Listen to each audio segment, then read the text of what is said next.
একটা কথা কি জানো তো, সরি বলে কিছু হয় না। যে কথাটা মনে আঘাত করে সেটা সহজে মোছা যায় না। যখন তুমি চিন্তিত থাকবে, ধৈর্য ধরবে। কথায় আছে, ধৈর্যের ফল মিষ্টি হয়। একটা জিনিস তুমি খেয়াল করবে যে পাশে দাঁড়িয়ে ভরসা দেওয়ার মানুষ নেই, সামনে দাঁড়িয়ে পথ দেখানোর মানুষ নেই, কিন্তু পিছনে দাঁড়িয়ে সমালোচনা করা মানুষের অভাব নেই। আর আমি দুনিয়াতে এই সমালোচনা করা মানুষগুলোকে খুব বেশি ঘৃণা করি। আমার কথা হচ্ছে, তোমার যা বলার আমার সামনে বলো, আমাকেই বলো, মানুষকে না।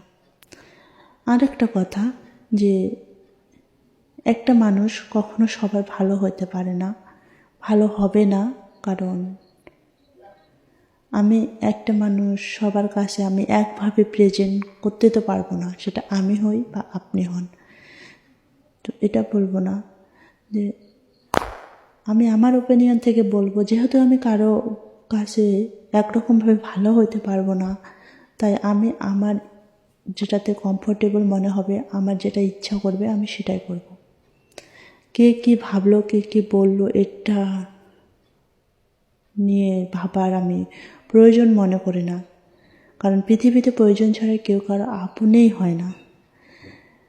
কথা হচ্ছে, একদিন তুমি হচ্ছে চলতেছো, বলতেছো মানুষ কি বলবে, মানুষ কি বলবে, এভাবে চলতে চলতে জীবনটা পার করে দিলে একদিন মানুষ এটাই বলবে, ইন্না লিল্লাহি ওয়া ইন্না ইলাইহি রাজিউন।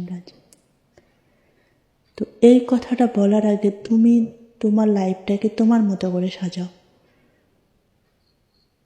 তুমি কীরকম থাকবে, কেমন থাকবে, তোমার কোনটাতে কমফোর্ট ফিল হবে, কোনটাতে তুমি শান্তি পাবা, সেটা করো।